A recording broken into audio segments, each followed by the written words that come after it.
as the governor of Lagos State, what will be the very first thing that you would do? That is our question of the day, and our guest on today's show will be giving us his response to that question. But you have to stick around as we kick off our talk show, Impact Formula. I remain your host, Ike Nwachukwu.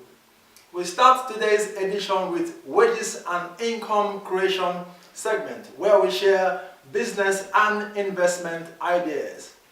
Before I introduce our guest on today's show, I will catch my breath and I'll be right back. Please stay with us.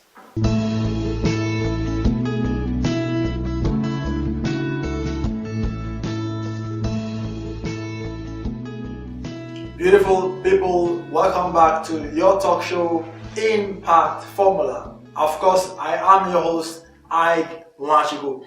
Now, we start today's segment with wages and income creation. Please join me as I welcome our guest to our show today, Mr. Ademola Okeowo, CEO, Tritech Business Solutions, the professionals in farming, of course, specialists in aquaculture and livestock production. Mr. Ademola, no. Thank you very much. I'm not speaking Swahili, it's my language. I can understand. Okay. How do you say welcome in Yoruba? Ekabo. Ekabo. Welcome to the show. Thank you very much. Good. Your topic today says aquaculture business, subheadings, fish farming as a business. Yeah. I'll leave it to take it off from there. Now, please tell us, what do you have for us today? Yeah, thank you very much, viewers. Today I'm going to be talking about aquaculture business. Basically, aquaculture is the activity of culturing aquatic organisms such as fish, crustaceans, mollusks, that is shrimp, snail, and even aquatic plants in a water body, whether salt water or fresh water, under a controlled environment.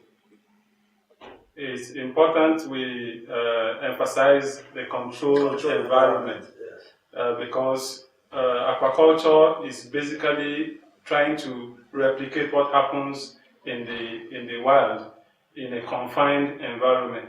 So then business, we all know, is the act of buying, selling, rendering services for the purpose of gaining income consistently in order to make profit. So putting that together, aquaculture business can be regarded as the act of buying, culturing, and selling of fish and aquatic products for the purpose of in exchange for money and for the purpose of making profit. The emphasis is on profit. You know, so many people go into aquaculture business just because of passion. Some go because they just see other people going into it. So for us, we believe you need to define the purpose for which you want to go into aquaculture business. In our environment here, it is often referred to as fish farming. And basically, fish farming is all about culturing fish and in a controlled environment, like we said, in a water body under a controlled environment. So for you to go into aquaculture business, like I said, it's important for you to define your objective. If it is for business, let it be for business. And going into the business of aquaculture requires you to, first of all, acquire the technical know-how of the business. You need to get information about aquaculture, go to various farms to get experience, go to workshops, trainings, and once you are able to acquire the know-how, you need to also find out what you have in terms of land, in terms of your labor, in terms of your market, where you want to sell to, in terms of your environment, so that the effect of your practice on the environment is also important. And once you are able to define your location, your land, your market, the next thing is to put up a sort of feasibility, see whether the business of aquaculture is feasible in that environment. Yes, correct. Once you are able to define, do your feasibility, put up a business plan to that effect. And that business plan becomes your Bible for the business. The business plan tells you the cost implication of what you are going into, at what point are you going into what, and which market are you selling to, what are the revenues that you should look at in getting from aquaculture business. So all those things you need to really consider before you go into the business. And once you have your business plan, take it to God in prayer. Definitely. Then, as soon as you do that, follow your business plan religiously. I also want to mention the requirements for fish farming. The requirements for fish farming include, first of all, water. Because once you take fish out of water, it's as good as dead. Of course. So your water source is important. The quantity of your water is important. What volume of water do you have? Well, are you supplying your water from the well, from the tap? Of course, the public tap is not good for aquaculture because it's most of the waters are treated. Yeah, treated. So it's not good for aquaculture, but you could do a borehole and have your pump running from the borehole. You could also get your water from the stream. You could also get your water, the lagoon may be your water body, like some people do aquaculture on the lagoon. And or the river, the stream can be your water source. So be sure of your source of water. Ensure that it is consistent, it is regular, and it is enough quantity. Then the quality of your water comes to play. What is the pH of your water? What is the ammonia level? What is the salinity level? What is the nitrite level? You need to check the parameters of your water. That's where the controlled environment comes in. You need to make sure that the environment where your water, where your fish is going to be cultured, is adapted to what the fish is used to in the natural environment. Yes. Then secondly, you need to look at the fish pond. What kind of pond do you want to do, depending on your environment? You have a backyard, you want to run it in your backyard, you have maybe half a plot in your backyard, you want to run it there.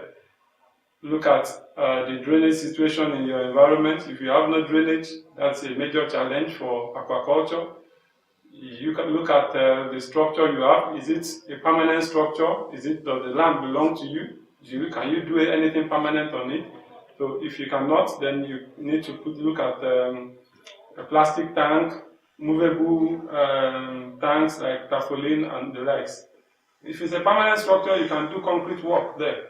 And so the pond is very important. The fish for stocking is fish you want to stock. Be sure of the source. Be sure that it is quality fish that you want. There are some people that stock their fish and they ended up with stunted growth. Why? Because the fishes are from the wrong sources. Okay. You also need to be sure of electricity. There is no way you want to run aquaculture without power. Because you need to pump water regularly. Okay. Because basically in aquaculture, what you want to do is imitate the natural environment where water flows. Is flowing, exactly. So you want to run your pump into a reservoir, and from the reservoir it flows down by gravity into your pond, and as it's coming in, the dirty water is going out as the fresh water is coming in. That's the flow-through system. So the pump, your power must be taken cognizance of. It could be in form of your petrol-driven pumps or whatever, but power is very important. Followed by the feed. What kind of feed do you want to feed your fish? With what quality? And from what source? You need to determine that. The market you want to sell your fish to is important. You determine the market. Are you going to be selling to the market women? Are you going to sell into restaurants, eateries? That will determine the size to which you will take your fish to. Then, to be able to sell to those markets. Finally, look at your environment. What is the impact of your operation on the environment? In Lagos State, for instance, I'm aware that when you have more than 2 ponds in your backyard, it becomes an issue because the wastewater goes into the drainage in the environment, and the Ministry of Environment, you have issues with Ministry of Environment. So it's important you ensure that the environment you are operating on is such that you can the impact of your fish farming does not adversely affect people around you, and ensure that your water that is to be discharged is treated before it goes out into the public drains. Then let's look at the potentials of fish farming. Fish generally is something acceptable to every Nigerian. Of course. Virtually I like fish too. about 41% of our fish intake, of the average fish intake of Nigerians is fish, 41%. Okay. So it's very important high. to our livelihood. So to that extent, virtually everyone eats fish. Secondly, it's important to note that the aggregate domestic fish supply of Nigeria is about 29%. The fish we produce in Nigeria is about 29%. The remaining 71% has to be imported. Are you serious? That is a huge market. Wow. Yeah, that's a huge market for us, for fish farming. So basically what that simply tells us is that you are exporting the jobs out there, you are importing unemployment, basically. But for us, if we could lay more emphasis on that, then we could harness that 71% of the market that we import. Definitely.